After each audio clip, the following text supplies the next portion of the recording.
অনেকদিন আগের কথা। কিম নমজন নামে এক দয়ালু ব্যক্তি সোল শহরে বাস করত এবং তার স্ত্রী ছিল বিশ্ব সুন্দরী। তাদের 5টা সন্তান ছিল।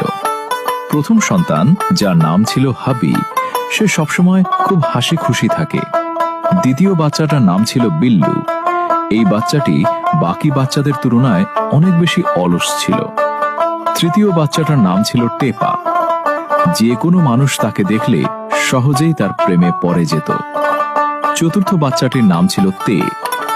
রূপে গুণে কোনো অংশ কম ছিল না তার। এবং পঞ্চম বাচ্চাটির নাম হলো কুকি।